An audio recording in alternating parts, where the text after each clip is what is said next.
오늘부터 요나서 강해가 시작이 됩니다. 그래서 요나서 1장 1절부터 7절까지 말씀을 보겠습니다.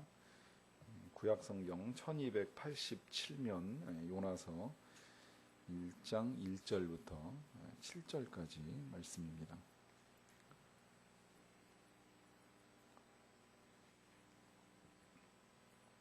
1장 1절부터 7절까지 말씀을 우리 같이 한 목소리로 받들어 읽겠습니다.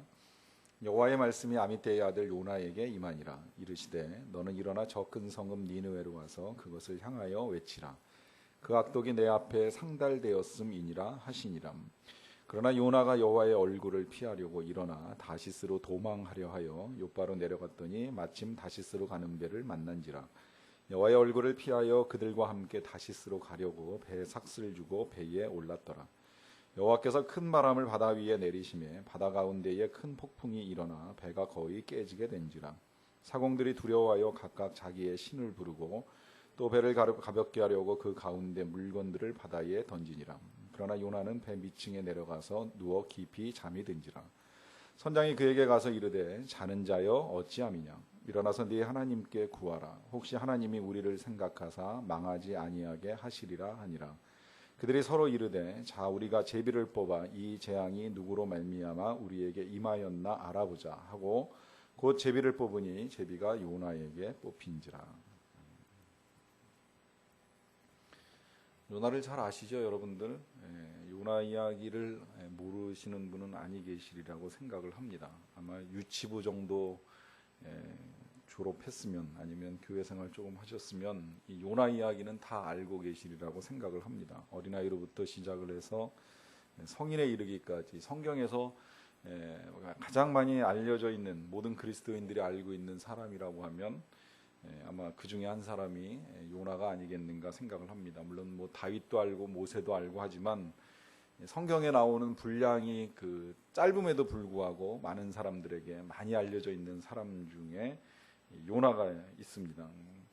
이 요나를 가지고 말씀을 본다라고 하는 것이 쉬운 일은 아니라고 하는 생각이 듭니다. 왜냐하면 사실은 좀 낯설고 힘든 본문들을 보게 될 때 목회자로서 가르치는 맛도 좀 있을 텐데 너무 많이 알려진 이야기를 가지고 설교를 하는 것이 과연 가능한가라고 하는 의심이 들 때가 있었습니다. 제가 그 영락교회에서 전임전도사로 사역을 할 때 아산병원에 가서 일주일 동안 새벽 기도회를 인도할 기회가 있었는데 기왕이면 7일 동안 이제 1년의 본문을 가지고 설교를 했으면 좋겠다고 생각을 하고 기도하는 중에 요나서를 설교해야 되겠다는 생각을 했습니다. 특히 그 환우 오랫동안 병상에 누워 있고 또 그 환우를 돌보는 이 가족들에게 어떤 말씀이 이제 도움이 될까 고민을 하던 중에 요나서의 말씀을 좀 보면 어떨까 하는 생각을 가지고 요나서를 가지고 그들에게 설교를 하려고 마음을 먹었는데 막상 본문을 붙잡고 나니까 이 본문이 유명하잖아요. 다 아는 이야기잖아요. 뭐 물고기 속에 들어갔다 나온 이야기, 또 박농쿨 만들어 놨다가 시들어 가지고 하나님께 화낸 이야기, 뭐 이런 이야기들을 많이들 알고 계셔서 과연 이것 가지고 설교할 수 있나 하는 고민 끝에 이제 같이 계시던 선배 목사님께 한번 질문을 드렸습니다. 제가 병원에서 이것 가지고 일주일 동안 설교를 하려고 하는데 가능하겠습니까? 라고 질문을 드렸는데 목사님 대답이 참 간단했어요. 김전도사, 요나서 얼마나 알고 있어? 이렇게 질문을 하시더라고요. 그 질문 딱 듣는 순간에 내가 모르는구나라고 하는 사실을 깨달았습니다. 실제 막상 본문을 들여다보니까 그렇게 잘 알고 있지를 못했더라고요. 그래서 그때 7일 동안 새벽 기도회를 하면서 이제 본문을 다시 볼 수 있는 기회를 가졌고 요나 이야기가 우리가 어렸을 때 들었던 그 이야기 이상의 것들이 있다라고 하는 것을 알게 되었습니다. 이제 그러고 또 다시 이제 이번에 10여 년 만에 요나서를 붙잡으면서 사실 저는 아직까지 그때 10여 년 전에 했던 설교 원고를 가지고는 있지만 들여다보지는 않았어요. 이제 그게 오히려 때로는 이제 도움도 될 수 있지만 오히려 독이 될 수도 있다라고 하는 생각, 또 거기에 매일 수도 있다라고 하는 것 때문에 이제 순수하게 다시 이제 요나서 본문을 보기 시작을 했습니다. 봤는데 10년 세월이 흐른 탓인지 저한테는 또 새로운 이제 본문이 돼버린 거예요. 이것이 보면서 또 다시 여기 이런 내용들이 들어 있었구나라고 하는 사실을 깨달으면서 역시 성경은 그래서 참 우리가 보고 또 봐도 질리지 않는 살아있는 하나님의 말씀이구나라고 하는 생각을 하게 됩니다. 저희 장모님이 그 금년에 이제 성경을 10독을 목표로 해서 이제 구독이 끝났다고 지난주에 그러시더라고요. 이제 아마 지난주에 구독이 끝났으니까 10독이 될 것 같아요. 이제 한 2달 가까이 남아 있으니까 10독을 하실 것 같은데, 지난주에 그 이제 잠깐 가서 뵐 일이 있어가지고 뵙는데 그런 말씀을 하시더라고요. 그러니까 이제 뭐 성경을 10독 정도 하려고 하면 이제 아주 꼭 필요한 시간, 밥 먹는 시간, 볼일 보는 시간, 그 다음에 이제 교회 가셔서 기도하는 시간 외에는 거의 성경만 보시는 거 아닌가 하는 생각을 합니다. 그런데 그런 간증을 하시는 거예요. 9번째 보았는데 질리질 않는다는 거죠. 이게 이제 똑같은 무슨 책을 보거나 아니면 드라마를 봤을 때 그걸 9번 반복을 한다고 생각을 해보세요. 질릴 거라는 거예요. 이건 장모님 말씀도 그렇고 제 생각도 그렇습니다. 질리죠. 똑같은 걸 1년 동안 9번을 반복했다. 여러분 같은 책을 9번 이상 보신 책이 있습니까? 없어요. 그런데 성경은 그게 된다는 거예요. 성경은 9번을 봐도 질리지 않는다는 거예요. 9번 아니라 수십 번을 봐도 질리지가 않습니다.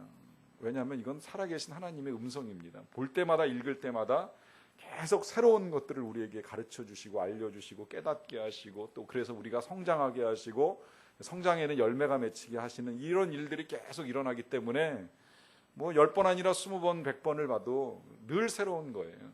제 입장이 그렇습니다. 지금 요나서를 또 보는데, 사실은 뭐 제가 뭐 아산병원에서 설교할 때만 본 거 아니고 또 개인적으로 묵상하다 보면 몇 차례 묵상을 했던 적도 있고 하면서 이제 여러 차례 봤죠. 또 작년에 한 단락을 떼다가 주일날 설교를 한 적도 있는데, 그러면서도 또 들여다보면 또 이 살아있는 말씀이 우리에게 들려주고 있는 분명한 메시지들이 있다는 거예요. 그래서 이제 그런 기대감을 가지고 보는 겁니다. 우리가 얼마나 알고 있는지는 모르겠지만, 그러나 아는 이야기일지라도 이 속에서 우리에게 또다시 들려주시는 살아계신 하나님의 음성이 분명히 있기에 저와 여러분들이 그 음성의 귀를 기울이면서 이제 말씀을 같이 나누려고 합니다. 그래서 본문으로 들어가기 전에 오늘은 이제 주로 요나서를 개관하는 일에 좀 집중을 해서 보도록 합니다. 먼저 요나서의 그 저자와 저작 연대라고 할 수 있을 터인데, 이 책의 제목이 붙어 있는 대로 요나서의 저자는 요나라고 할 수 있겠지요. 이 요나라고 하는 이름의 뜻이 비둘기라고 하는 의미를 가지고 있습니다. 이 요나의 아버지의 이름은 열왕기 하에나 혹은 요나서 1장 1절에 나와 있는 대로 아밋떼라고 하는 이름을 가지고 계십니다. 이 아밋떼라고 하는 말의 의미가 하나님의 진리라고 하는 뜻을 담고 있습니다. 그렇게 살았던 것 같아요, 이 아버지가. 그래서 자식을 낳으면서 요나라고 하는 이름을 붙이면서 이 자식 요나가 말씀을 나누는 비둘기. 원래 이 비둘기는 세상에서도 평화의 전령이라고 보통 표현을 하지요. 또 소식을 전해주는 일에 쓰임을 받았던 비둘기입니다. 그 말씀을 나르는 비둘기의 역할을 하라고 요나에게 그 이름을 지어주셨고, 요나는 그 이름대로 하나님의 말씀을 날라다주는 역할을 감당을 했어요. 그 역할도 다른 선지자와는 다르게 이스라엘에서만 예언을 하는 것이 아니라 저 멀리 니느웨까지 날아가서, 진짜 멀리 날아가요. 그러니까 그렇게까지 멀리 가서 예언을 한 선지자는 성경에 거의 없습니다. 그럴 만큼 멀리 날아가서 하나님의 말씀을 전해주는 비둘기 역할을 합니다. 다만 이 비둘기가 이제 초반에 좀 방향을 잃어버리죠. 이쪽 동쪽으로 가야 되는데 이 서쪽으로 가려고 마음을 먹고 있다가 하나님에게 이제 다시 이끌림을 받아가지고 다시 동쪽으로 가는 일을 하게 되는데, 그럴지라도 이제 그는 어쨌든 비둘기라고 하는 이름에 걸맞게 날아다니면서 하나님의 말씀을 전하는 하나님의 도구가 되었습니다. 이 요나서가 쓰여진 시기를 대략 BC 760년경으로 이제 추정을 합니다. 왜냐하면 요나서에는 이제 정확하게 드러나지 아니하지만 그 열왕기 하를 읽어 나가다 보면 요나가 활동했던 시기가 여로보암 왕 2세 시대입니다. 이 여로보암 왕 2세는 북이스라엘의 왕이었는데, 이 여로보암 왕 2세가 활동하던 시대가 BC 760년 경이기에 그때쯤에 요나가 이제 이 예언서를 썼으리라고 그렇게 생각을 합니다. 기록 장소를 예루살렘 근처라고 하는 말을 합니다. 예루살렘이라고 단정 짓기가 좀 어려운 이유는 이 여로보암 시대에 요나가 만약에 선지자 역할을 했다면 북이스라엘에 있었을 것이고, 북이스라엘은 수도가 사마리아입니다. 예루살렘은 남유다의 수도였기 때문에 예루살렘에서 썼다고 보기는 어렵고 그 근방이 아니었겠는가 그렇게 생각을 합니다. 대상은 이스라엘 백성이지만 그러나 이제 우리에게 들려주시는 하나님의 음성으로 들을 수 있는 하나님의 말씀이 되었습니다. 이 요나서를 기록한 목적은 이제 거기 써 있는 대로 먼저 보시게 되면, 온 우주의 창조주이신 여호와께서 이방인들에게 지대한 관심을 가지고 계시며 택함 받은 민족으로서 선교를 게을리하는 이스라엘의 배타적 민족주의를 경책하기 위해서 기록한 책이라 하는 것입니다. 자, 하나님을 여기 지금 이제 목적에 표현하기를 온 우주의 창조주라고 하는 표현을 합니다. 그러니까 하나님은 온 우주의 하나님이시고 우주의 주인이십니다. 그러니까 절대 이스라엘 백성들만의 하나님이 아니라 모든 사람의 하나님, 여기 이방인들의 하나님이고 이방인들에게 지대한 관심을 가지고 계시는 하나님이십니다. 이 이방인들을 구원하기 위하여 제일 먼저 택함을 받은 민족이 이스라엘입니다. 그런데 이 이스라엘이 착각에 빠지죠. 하나님은 우리만 사랑하신다, 하나님은 우리만의 하나님이시다라고 하는 착각에 빠지면서 이방인에게 하나님을 전하는 일을 게을리합니다. 게을리할 뿐만 아니라 이방인에게 하나님을 전하기는커녕 이방인들이 믿고 있는 신과 우상을 받아들여 가지고 그 신을 섬기는 어리석은 일들까지 하게 됩니다. 그러면서도 한편 우리는 하나님의 선민이라고 하는 이 배타적인 민족주의를 가지고 살아가다 보니까 그게 아니라고 하는 사실을 가르쳐 주는 것입니다. 특히 이 배타적 민족주의가 가장 강했던 사람이 바로 요나입니다. 요나가 그냥 불순종한 하나님의 사람이 절대 아닙니다. 원래는 그는 하나님께 순종한 사람입니다. 그런데 그가 불순종한 이유는 한 가지입니다. 그것은 그의 마음속에 이 이스라엘 백성들을 향한 사랑이 있었기 때문이에요. 자국민에 대한 사랑이 있었기 때문이라고 하는 것입니다. 여러분 잘 생각을 해보세요. 지금도 예를 들어서 어제 저녁에인가 오후에인가 축구가 있었잖아요. 북한과 일본의 축구가 있었습니다. 여러분 어디 응원하시겠습니까? 뭐 당연히 북한이라고 생각하시는 분도 계실 것이고, 그래도 북한보다 일본이 낫지 않냐, 둘 다 싫다 이렇게 생각하실지 모르겠지만 둘 다 괜찮다고 생각해야 됩니다. 우리가 그리스도인이라면. 그렇잖아요. 그리스도인이라면, 우리가 민족이라고 하는 걸 떠나서 우리가 그리스도인이라면 일본이 이기면 어떻고 북한이 이기면 어떻습니까? 다 하나님이 사랑하시는 하나님의 자녀들이고 하나님의 백성들인데, 근데 이제 여기에 선이 거지면 그건 이제 배타적 민족주의, 아니면 이념에 빠져 있든지, 아니면 뭐 이제 이걸 잘못 이야기하면 또 친일적이라고 이제 볼 수도 있는 것이고, 하여튼 이런 생각들이 우리 안에 깊이 파고 들어오면 이게 이제 배타적 민족주의가 되는 겁니다. 이게 주의해야 될 건, 여러분, 저는 민족을 싫어하진 않습니다. 이제 저는 뭐 지금도 우리나라는 되게 사랑합니다. 저는 뭐 우리나라에 대한 여러 가지 불만과 불평들이 쏟아져 나온다고 할지라도 이민 가서 살 생각 절대 없고요. 가능하면 이 나라에서 생을 마치고 싶은 생각을 가지고 있습니다. 굳이 뭐 다른 나라 가서 살면 더 좋지 않을까라고 하는 생각을 지금까지도 별로 안 해보고 살았습니다. 그렇지만 그럴지라도 그러나 하나님이 사랑하시는 것은 우리 민족만이 아니라고 하는 생각을 우리도 가져야 된다는 거예요. 이걸 이제 가늠해 보는 잣대 중에 하나가, 예를 들어서 이제 지난 봄에 지진이 일어났던 일본, 또 홍수로 얼마 전에 고생을 하고 있는 태국, 그리고 또 그와 함께 이제 또 지진으로 고생을 하고 있는 이 터키 같은 나라를 들여다보면서 우리 안에 어떤 마음이 찾아 들어오느냐라고 하는 거예요.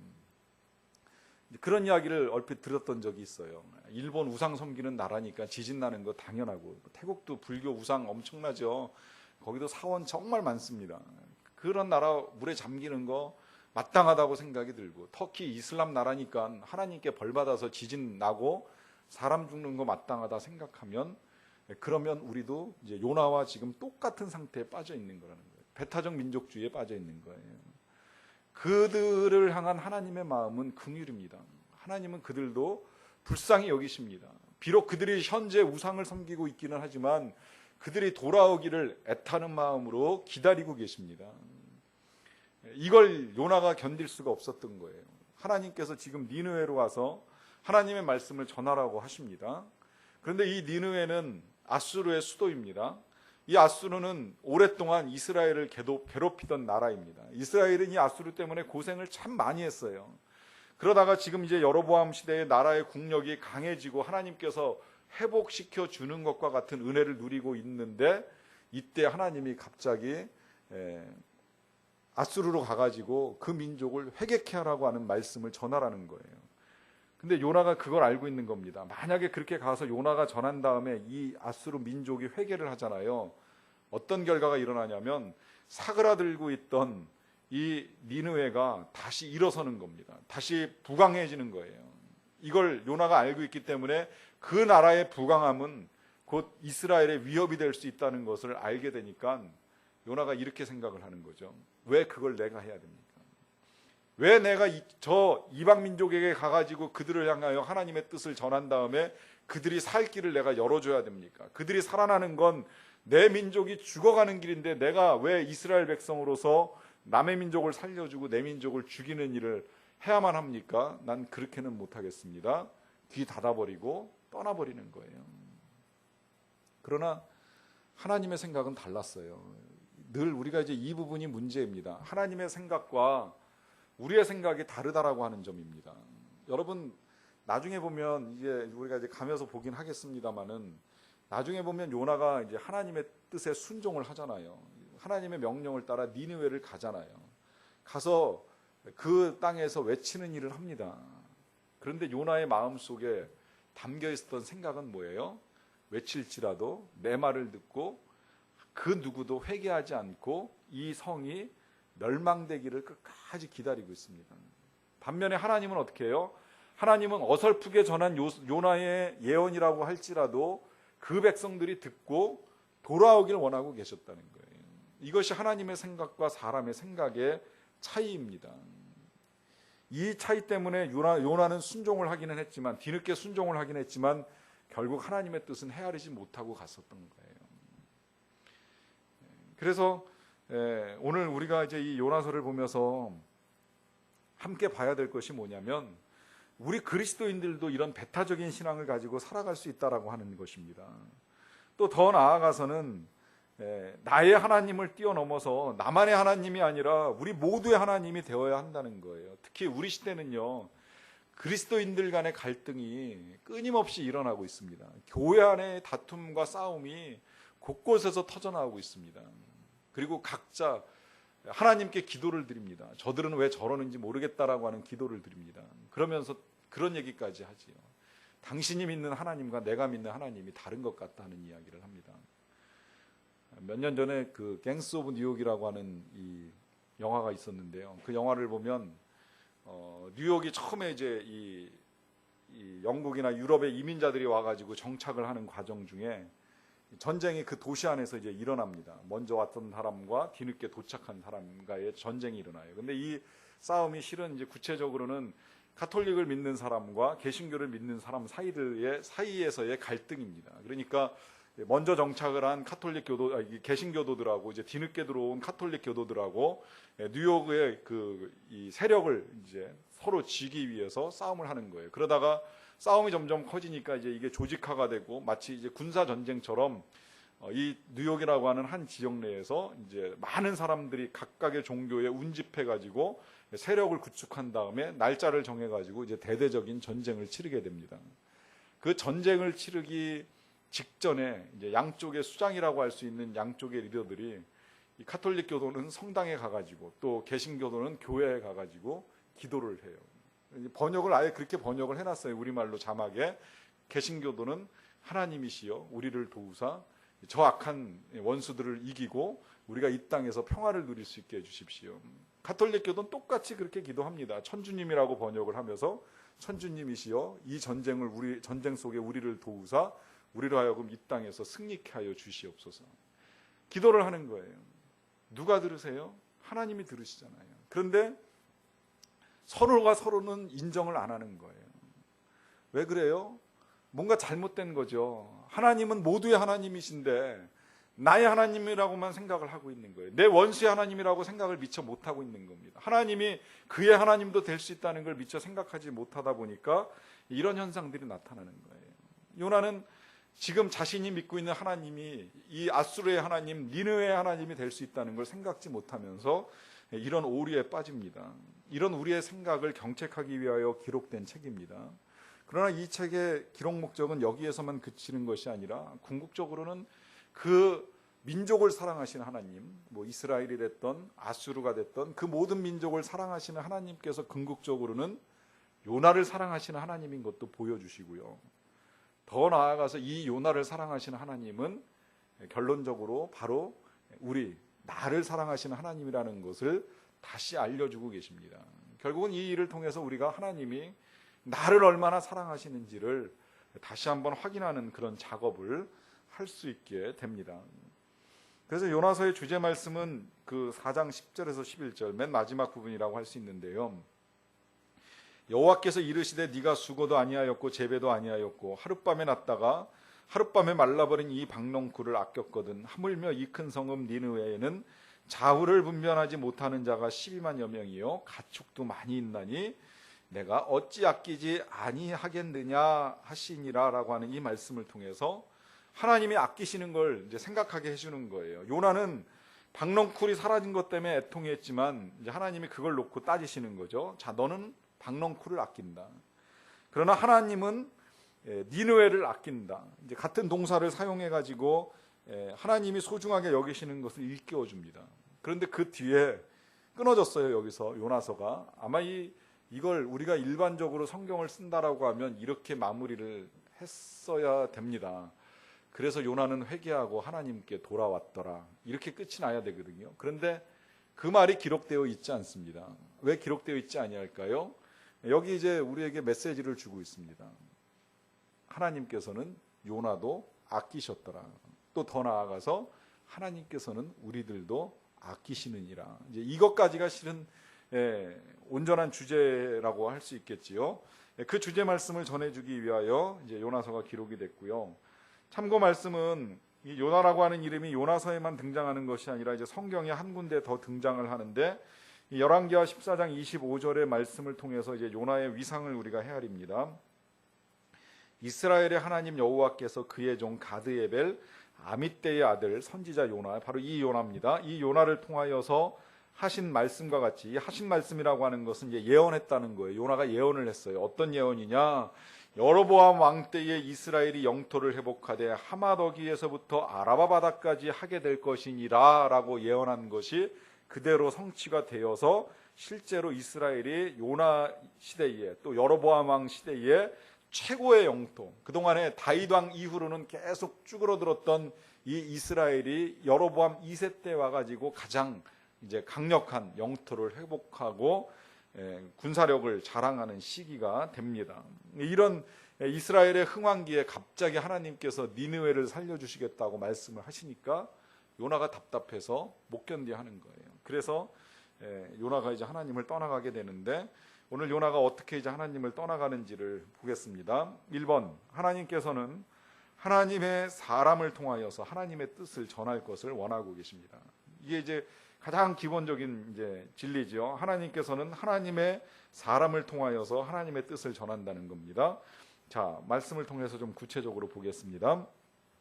요나서 1장 1절부터 여호와의 말씀이 아밋떼의 아들 요나에게 임하였습니다. 자, 이르시되 너는 일어나서 저 큰 성읍 니느웨로 가서 그것을 향하여 외치라. 그 악독이 내 앞에 상달되었음이니라. 그래요.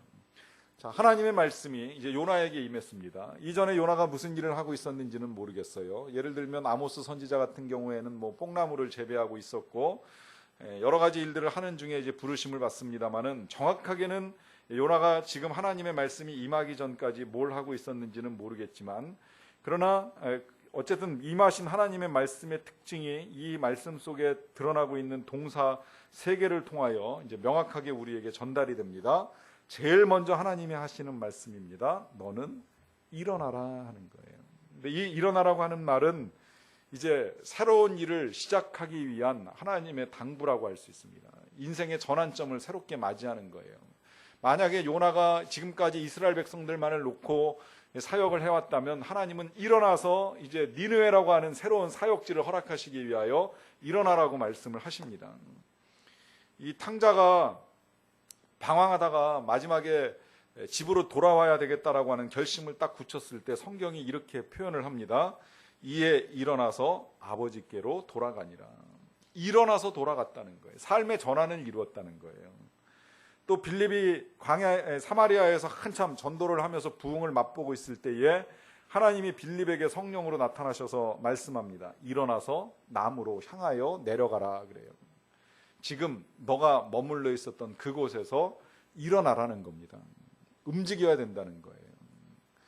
여러분 그 제임스 케네디 목사님이라고 전도 폭발 이제 훈련을 창시하시고 지금도 아마 전도 폭발 협회 회장으로 계시는 걸로 알고 있는데 이분이 전도를 강조하면서 하신 말씀 중에 오늘 교회에는 그리스도인들 가운데 95%가 벤치 워머라 하는 말씀을 합니다. 벤치 워머라고 하는 건 이제 글자 그대로 장의자를 따뜻하게 데워주고 있는 사람입니다. 이게 앉아만 있는 그리스도인을 일컫는 이제 표현이라고 할 수 있습니다. 그리스도인이라고 하면 세상을 향하여 일어나 나가서 복음을 전해야 되는데 앉아 있는 사람이 너무 많다는 거예요. 그분의 말씀대로 하면 예수님이 복음이 땅끝까지 전파되면 오시겠다고 약속을 하셨는데 왜 복음이 전파되는 것이 이렇게 더디고 예수님의 재림이 이루어지지 않는가 하는 문제를 가지고 고민을 하시다가 이런 원리 하나를 그분이 발견하셨어요. 만약에 그리스도인 한 사람이 두 사람에게 예수를 전해가지고 예수를 믿게 하고 그 두 사람이 또 다른 두 사람에게 복음을 전하고 또 그 두 사람이 또 다른 두 사람에게 복음을 전한다라고 하면 얼마만큼 그의 시간이 걸려서 온 지구가 복음화가 될까 계산을 해봤어요. 만약에 예를 들어서 그것이 1년에 한 번, 1년에 한 명이 두 명을 전도하는 일을 하고 그 두 명이 또 두 명을 한다고 하면 채 30년이 걸리지 않습니다. 그러면 지구 엊그제 70억이 넘었잖아요. 70억의 인구가 다 복음을 들을 수 있는 기회를 갖는다는 거예요. 그런데 실제 우리의 삶에 그런 일들이 일어나지 아니합니다. 왜 그럴까요? 다 벤치 웜하고 있기 때문이에요. 의자만 대피고 있는 거예요. 앉아만 있다는 거예요. 일어나 나가라 그러면 그건 내 일이 아니라고 생각하고 또 내가 할 수 없는 일이라고만 생각을 하는 거예요. 이게 주님의 마지막 지상명령이고 하나님의 가장 큰 소원임에도 불구하고 이 일만 하라고 하면 주저합니다. 그러나 하나님은 이제 일어나라고 하는 말씀을 하시고요. 그러면서 저 큰 성읍 니느웨로 가서 그것을 향하여 외치라 합니다. 두 번째 명령은 가라는 거예요. 가라. 성경에서 보면 하나님이 우리를 오라고 하실 때가 있습니다. 그건 우리가 죄 지었을 때예요. 오라 우리가 변론하자. 너희 죄가 주홍같이 붉을지라도 눈과 같이 희어질 것이라. 죄 지은 상태에서는 세상에서 돌아다니지 말고 하나님 앞에 나와서 용서를 구하고 죄 씻음을 받으라는 겁니다.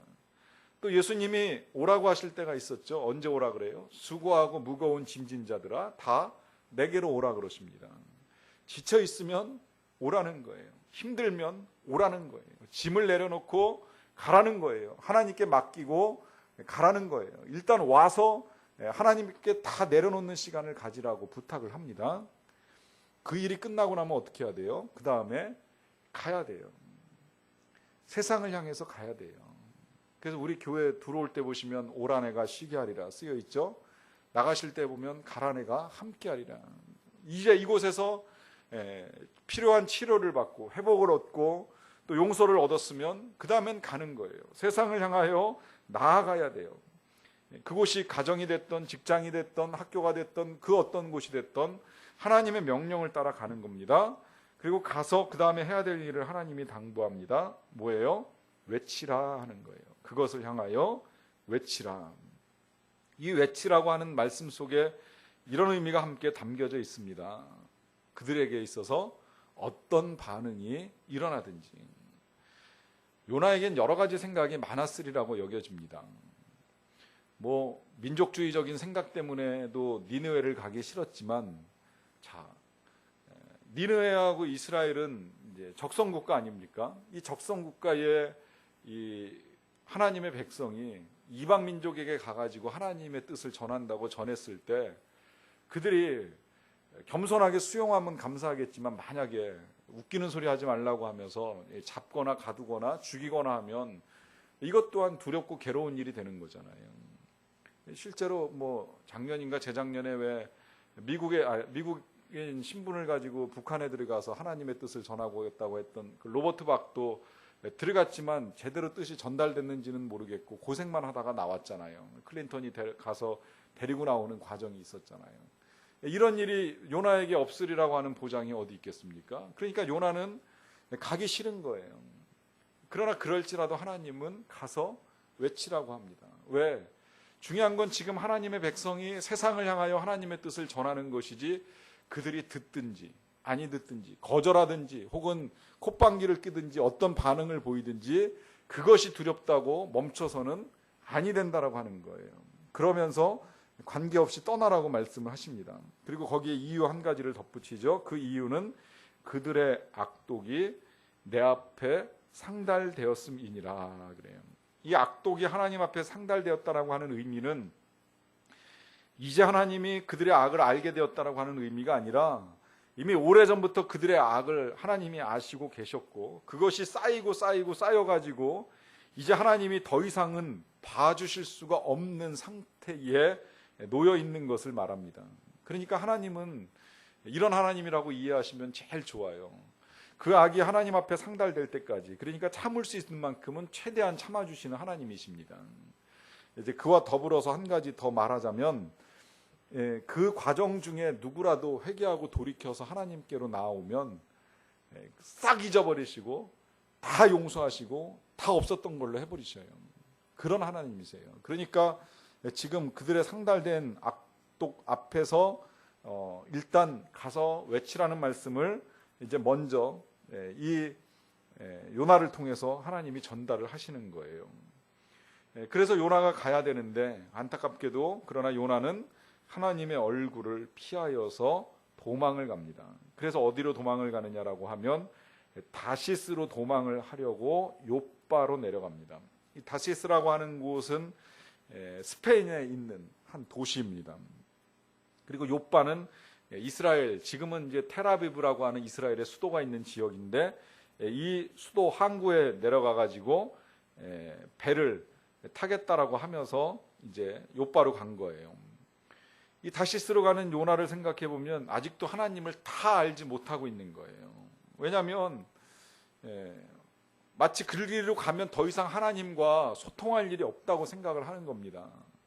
그러니까 아직도 이 요나가 이제 그런 한계에 빠져 있는 거예요. 당시 그 주변에 있는 나라들은 대부분 이제 지역신을 섬겼습니다. 지역신이라고 하는 건 그 지역을 지키는 수호신이 있기 때문에 그 신만 섬기면 된다고 생각을 한 거예요. 애굽에 애굽신이 있고 아수르에 아수르의 신이 있다고 믿었습니다. 하나님은 그러나 열방의 신이고 세계의 신이고 우주의 신이시잖아요. 이 하나님을 믿어야 되는 요나조차도 다시스로 도망을 가면 하나님과 소통이 끊어지리라고 생각을 한 겁니다. 이거 마치 이렇게 생각하시면 어떨까 싶어요. 옛날에 우리나라 휴대전화가 막 보급되기 시작할 때 지금이야 어디를 가도 전화가 다 잘 터지는 편입니다만은 통화가 잘 되는 데가 있고 통화가 안 되는 지역이 있잖아요. 그러다 보니까 왜 이 전화 번호 중에 이 어디서든 통화가 된다라고 하는 거를 강조하기 위해서 짜장면 시키신 분 그래가지고 뭐 마라도 끝에서도 한번 시켜보고 뭐 독도에 가서도 시키고 이러면서 잘 터진다라고 하는 걸 이제 그만큼 강조했던 광고가 있잖아요. 이제 그런 식으로 통화가 안 되는 지역이 있는 것처럼 마치 다시스까지 가면 하나님을 피하여서 나 편한 대로 살아갈 수 있지 않을까라고 생각을 했던 겁니다.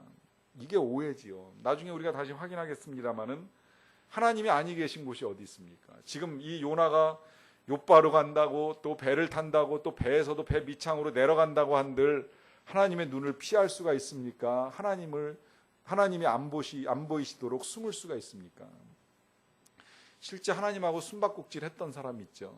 아담이 숨었잖아요. 범죄하고 나서 숨었잖아요. 어떻게 숨었는지 모르겠지만 숨었을 때 하나님도 그 숨은 모습을 보고 어이가 없어가지고 질문을 하시죠. 아담아, 네가 어디 있느냐?